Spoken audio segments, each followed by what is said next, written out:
Cybercriminalité et cybersécurité. Comment s'en protéger? Pour ceux qui ne me connaissent pas encore, je suis Laurent, metteur en web. J'aide et j'accompagne les professionnels indépendants et les TPE à créer, dynamiser, optimiser leur visibilité digitale afin que leurs prospects et leurs clients les trouvent plus facilement sur Google. Aujourd'hui, je vais vous parler de la cybercriminalité, qui est vraiment un fléau, le fléau numéro un du digital. Un état des lieux. Il faut savoir que pour l'année 2019, la cybercriminalité est estimée à plus de 600 milliards de dollars de détournements en tout genre. Ça représente 1% du PIB mondial, pourcentage qui peut paraître dérisoire, mais le chiffre de détournement est vraiment très très très impressionnant. Plus de 30 000 c'est l'augmentation constatée des attaques informatiques depuis janvier 2020, c'est-à-dire le début de la pandémie. De 1200 en début d'année, elles sont passées à 380 000 début avril 2020, lors du premier confinement notamment en France. Une croissance exponentielle. Principalement, quel type d'attaque? De l'hameçonnage, des logiciels malveillants, des sites malicieux, et également, bien entendu, les emails non désirés, j'y viens immédiatement. Voilà. 18 millions d'emails quotidiens de phishing et contenant un logiciel malveillant lié à la Covid-19, détectés au cours de la première semaine du 16 avril 2020. Donc 18 millions d'emails en une semaine, vraiment très très impressionnant. Et sur la même période, 240 millions de spams sur le même thème ont été identifiés sur le même moteur de recherche. Ce sont des chiffres vraiment hallucinants. Il faut savoir qu'il faut entre 30 minutes et 10 jours pour s'introduire dans un système informatique d'une entreprise.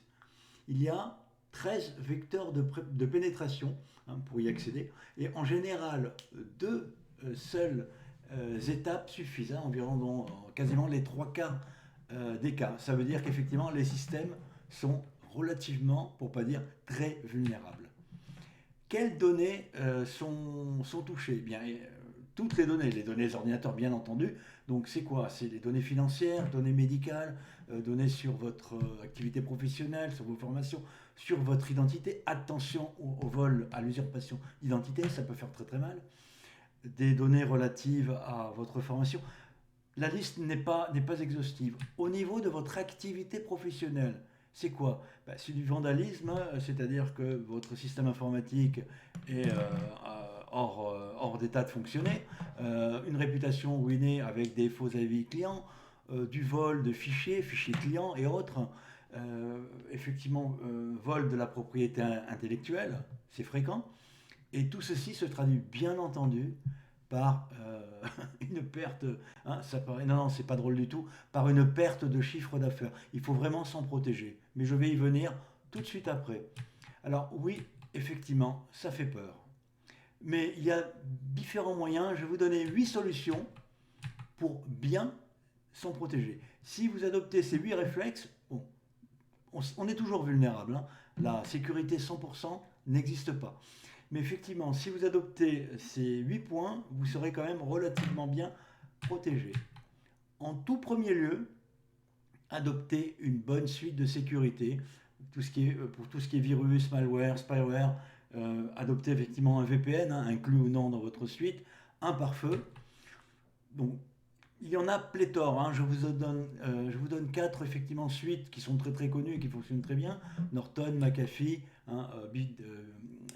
Bitdefender et Kaspersky. Moi, pour ma part, j'utilise Norton 360 qui inclut un VPN. Ça fonctionne très très bien et il est relativement efficace. Enfin, j'en suis très content. Deuxième point, créer des mots de passe en béton et également sécuriser tous vos fichiers. Alors, créer un mot de passe avec au moins 8 caractères, majuscules, minuscules, caractères spéciaux, quand vous pouvez, ce n'est pas toujours le cas.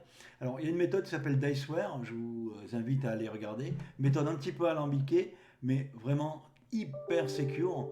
Et ensuite, vous avez des logiciels comme LastPass pour se protéger, pour protéger vos mots de passe directement via votre navigateur. Et vous avez également le logiciel qui s'appelle KeePass pour se protéger pour protéger vos mots de passe directement sur votre ordinateur. En fait, ce sont des coffres-forts qui sécurisent vos mots de passe. Vous avez également des sites comme passwordsgenerator.net qui vous permet de créer un mot de passe si vous n'avez pas envie de le créer vous-même, hein. Vous voyez les logos des logiciels que j'utilise pour bien les repérer et les installer si ce n'est pas déjà fait. Donc sécurisez bien vos mots de passe, mais sécurisez également vos fichiers et vos répertoires. Donc vous avez un petit logiciel qui s'appelle iXscript qui fonctionne très très bien, mais également votre Windows, hein, si vous êtes sous Windows bien entendu, hein. Sous Mac j'en parle pas, hein, puisque je ne l'utilise pas, mais ça vous permet effectivement de protéger des fichiers, des répertoires en 2 clics de souris. J'y reviendrai dans un autre tuto sur cette chaîne. Troisième point, maintenez vos logiciels et vos pilotes matériels à jour. Donc, appliquez systématiquement les mises à jour proposées par les éditeurs de vos logiciels. En général, vous avez des alertes. Et bien entendu, si vous avez de vieux systèmes d'exploitation, oui, malheureusement, ça existe, bien, changer le système d'exploitation, c'est pas ce que va vous coûter un Windows ou un iOS. Mais n'utilisez pas des logiciels comme des systèmes d'exploitation comme Windows 7 qui ne sont plus à jour et qui sont de véritables passoires, et vraiment les cybercriminels rentrent là-dedans comme dans du beurre. Donc évitez ce genre de choses et mettez à jour vos logiciels et vos pilotes. Quatrième point, paramétrer la confidentialité de vos réseaux sociaux. Donc privilégiez l'authentification à 2 facteurs. Oui, ça peut être un peu pénible, mais ça vaut vraiment le coup. Et changez vos mots de passe de manière régulière. Je vous ai montré précédemment comment faire. Sécurisez au maximum également vos réseaux Wi-Fi. Donc optez pour un mot de passe long qui va vous protéger effectivement votre Wi-Fi, et utilisez un réseau privé virtuel, hein, pour naviguer en toute confidentialité, surtout quand vous surfez sur des réseaux publics. Mais vous pouvez également l'utiliser lorsque vous êtes effectivement dans votre entreprise ou à votre domicile, bien entendu.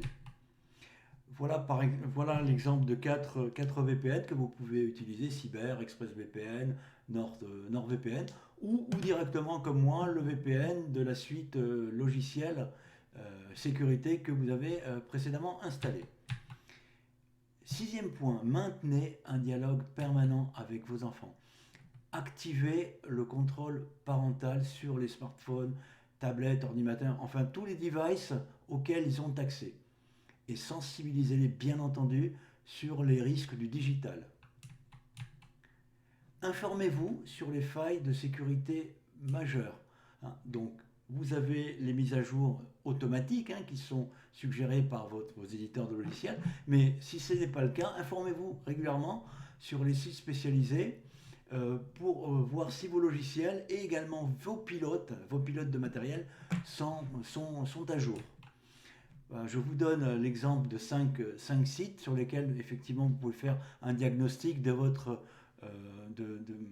différents logiciels, hein, et pilote de périphérique, hein. Bon, il y en a plein d'autres, hein, je vous laisserai découvrir. Dernier point, effectivement, faites des sauvegardes régulières sur le cloud, sur un disque dur externe ou directement sur une clé USB. En ce qui me concerne, j'effectue une sauvegarde hebdomadaire sur ces 3 supports. Vous pouvez le faire effectivement de manière quotidienne, hein, si vous avez un grand flux d'activité, hein. Ça ne prend pas énormément de temps, mais ça vous permet de pallier à une éventuelle cyberattaque. Je vous remercie de m'avoir écouté. Voilà ce que je voulais vous dire aujourd'hui. Vous pourrez venir, alors n'hésitez pas effectivement à liker ma chaîne YouTube, hein, à vous abonner et à venir voir mes autres tutos, capsules et webinaires. Je reviendrai très très prochainement pour un nouveau tuto, et d'ici là, portez-vous bien. Je vous remercie et je vous dis à très très bientôt.